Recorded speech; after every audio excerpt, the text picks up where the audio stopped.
Hey Virgos, how y'all doing? Welcome and happy new year. So we're going to be doing your very general reading here, but before I get into it, I have a couple quick announcements. So firstly, I have a new Facebook group that I'm really excited about. So it's a private Facebook group that I created in an effort to provide a safe and inclusive space for anyone and everyone who wants to discuss their intuition in general, any intuitive, questions or stories, or, from talking about prophetic dreams to absolutely anything metaphysical, sharing your stories, all of that good stuff. I wanted to create a safe, inclusive, and positive, uplifting environment for like-minded people to connect. It's also been really great because it's allowing me to personally connect with you guys as well, which has been really, really nice. So if you are interested in joining, that link is in the description box below, and I so look forward to seeing you guys over there.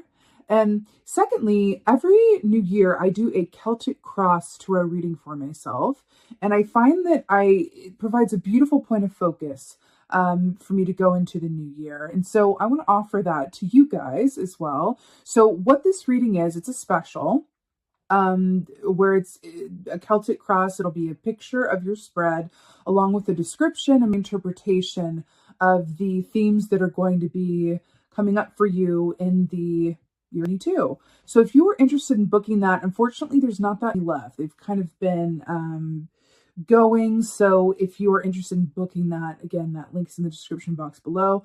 I will see if I can add more, if at all possible. We'll see how quickly I'm getting through them. But yes, so if you'd like a reading, please book in. And so I want to talk about your meditation. So I saw like a little explorer, like with the full khaki getup and like the hat and everything. And I was like, okay. And so the Virgo collective was like this little explorer going through the bowl. And then I saw this explorer reach sort of like an impasse in the bowl. And I saw this shaman guide step forward. And then behind this shaman was this beautiful cave. And on top of the cave was a rainbow. And I saw the Virgo collective go and sit on this rainbow and carve out a seat. And I saw the rainbow fill sort of the energetic aura of you guys. And I just got this really strong, and then the explorer kind of winked at me. I get this really strong sense because I saw it working on like your insides in terms of like, I saw the inside of the Virgo collective as being a system of gears and pulley systems, which I feel like is like maybe a bit apt. But it feels like you guys are in a beautiful place of alignment this month. I do feel like, the rainbow is also a nod to the chakra system. I feel like you guys are, I don't know, it just feels very aligned. It feels like there's some good stuff coming. It also feels like there's going to be an increased amount of deja vu or synchronicity for you this month, because sometimes when our path has been leading us up to a certain point, or we're in a chapter where the universe wants us to take note of it for some reason, or go, hey, this is important, pay close attention, right? I feel like that's your month this month. So increased synchronicities, repeating numbers, deja vu, prophetic, all that good stuff for you this month, which is, good work if you can get it. No, I love that because it's really a sign that I'm on the highest and best path and where I'm meant to be. And I think that that's always comforting. So your animal energy is the gazelle, which is perfect because this aligns. So this equates to a 9 of Pentacles energy in the tarot, which is success, entrepreneurship, being in a position of personal power and authority, but also it's that beautiful bright side of feeling independent and feeling like you have, derived a beautiful sense of accomplishment from the work that you've done and the work that you've done well, which is really brilliant. There's an aspect of this. It's like a strong independent success card, right? So there's also an aspect of this though as well, because everything has a shadow energy. And the shadow energy of the gazelle speaks of fear and a fear response, because look at those ears. Like it's literally designed, its biological imperative is to be able to hear danger far off so that it can run away, right? But I feel like the aspect of you guys walking through the world, which is dense and you can't really see what's ahead, and it's a bit of a kind of a symbol of like forging through the unknown wilds, right, of life. And then you get to the rainbow at the end of the road, and the shaman, I feel like, represents your own personal healing and manifestation as well, right? So I feel like there's an aspect of it. It's been a bit difficult to get here, but you are enjoying you are enjoying being on the bright side and the other side of that journey, of that fear, of those difficulties, which I feel like is also why it's coming in to say increased deja vu. Because again, when you hit these moments where you're at a activation point where you go, wow, I feel like the path was leading me here, or wow, I'm manifesting something now that I wouldn't have manifested had I not endured A, B, and C previous to now. So there's something about this month for you. It feels magic crackly or something. It feels really nice. All right, let's see what's going on. The Virgos. Yeah. So you have a wise fox here. So this is death in the traditional tarot. She's dancing with death. What I'm really obsessed with this for you guys, though, is that death is about transformation, rebirth, new beginnings. So I really like that we're getting this, aspect of the film leading to the rainbow.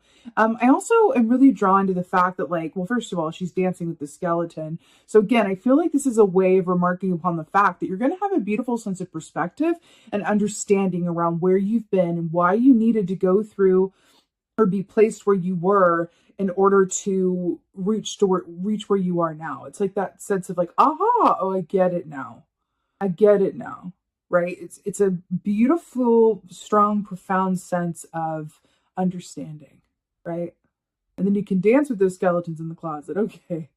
And then you also have the fox here, which, this is like a magician-esque energy where it's like you're able to manifest from a place of unencumbered energy, right?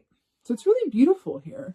The fox also speaks of going about things in a way that is working smarter, not harder, but it speaks of an aspect of being clever and allowing yourself to observe and allowing your attack strategy, so to speak, to be that of observation.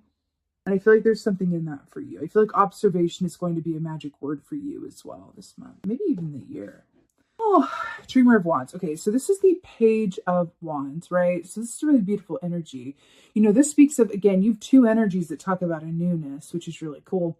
So this is, the wands rule the realm of the actions that we do or don't take and do relate to work that we love to do, right? Pentacles is about the work, but Wands is about the work that we love. So I like this is coming up for you. Page of Wands also represents writers. It represents courage. It represents starting new projects, forming new bonds of connection. So it's really, really beautiful here. I do feel like also with this fire energy, there is an aspect. I do feel like there's someone coming into the picture for you that is going to play a pivotal role somehow or help you with your perspective in some way or partner with you or just be a boon to you in some way. I don't always interpret court cards that way. Largely, I interpret them as an aspect of you. But in this particular instance with what I'm feeling, I want to interpret it also as a person coming into your atmosphere, okay? Okay, so we have the Hanged Man here. Boop, bitty, bop, bops. So the Hanged Man is about a pause in the action, but it's also about, interestingly enough, flipping your perspective. Again, this feels a lot about having an understanding and a change in perspective where suddenly a lot makes sense, right? I know Virgos love that, honey. When things make sense in this nonsensical world, when things actually make sense and line up and you're like, yes! So I feel like that's coming in here for you. But also, you have the wolf here as well. January is the month of the wolf moon. And that is very much a time to connect in with the wilder, more passionate, more unencumbered aspects of yourself as well. I'm hearing to kind of let yourself, work outside of the clock for a little bit as well and allow yourself to really embrace the good energy as it arises and not weigh yourself down with too much to-dos or obligations at this point. I want to say you've earned where you are, so enjoy it a bit. Yeah. Yeah. All right, let's get a clarifier for the wise fox. The death. Ooh, ooh, delicious. Is that a rainbow on the card? Did I see a rainbow in your meditation? I'll just wait. Let that sink in. So, Ten of Cups is really beautiful. It's I mean, it's happy days, it's emotional health and wealth, it's happy home and family, it's happy partnership, it's feeling really good, it's alignment, it's a completion. You know, when we have death being clarified by the Ten of Cups and we're talking about ending a cycle and going to another and having that moment where you go, oh my God, like I understand a lot more now, a lot more is making sense. It's like you've been walking through the woods of the unknown and then you get to, or the jungle as it were, of the unknown. And then you get to this clearing and you're like, oh my God, suddenly, you know how they have that saying, like, I can't see the forest through the trees, or like, there's a light at the end of the tunnel. You're at the light at the end of the tunnel before the next tunnel. Because that's life. You know what I'm saying? The only permanent light at the end of the tunnel is when you pass over out of this body, right? But you're at the light at the end of this given tunnel, which is great. Page of Wands. Page of Wands with the Queen of Cups. So the Queen of Cups, you know, this is our intuitive queen. This is our highly emotional queen. I feel like in this context, which is coming out here also, Sun and the Moon. Interesting. Okay, so I'm getting... So I feel like it's twofold. On one hand, as this energy represents you, I feel like you're going to be very relying heavily on your intuitive / emotional guidance to guide you as to where to put your energy and what chances to take. I'm hearing chances to take. Something about reaching out or saying yes to something, or considering an offer, or saying yes or applying for something. I feel like your emotion is going to be / your intuition is going to be what's directing you around that. Now, your emotions are the gas that fuel your intuition. So if your emotions are not balanced, then your intuition can't work for you. So I feel like there's an aspect here that you are emotionally balanced, unless your intuition is working for you in a more heightened way than maybe you've known before or in a while. Now, alternatively, there's also an aspect of this court card energy where it represents a person coming in or playing a larger role that's already in your atmosphere. And I do feel like this person, there's a sort of like emotional equilibrium that this person affords you or inspires within you. And it feels really good. Sometimes being around someone who their strengths are our weaknesses and our weakness, you know, vice versa, can be very transformative. Even if it's just someone we work with and we're not overly close to, kind of observing how they do things differently than they do and how they find success around that can be very, very helpful. That's why being matched with your opposite in any given way has the most growth potential, right? Because when you're around someone that's a lot like you, it's mostly uncomfortable. Like, I mean, it can feel like you're being seen and understood, and that's brilliant.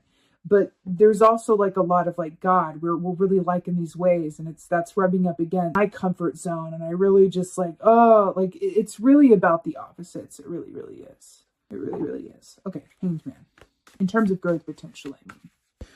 Okay, so to clarify the Hanged Man, we have the Seven of Wands. So this is interesting. So the Seven of Wands is perseverance. It's about however much you put into something, that's what you're going to get out of it. So your effort equals your reward. Your effort equals your, you know, what you receive back from it. There's a word I'm thinking of that's like eluding me, like a little firefly going, no, you're not going to catch me.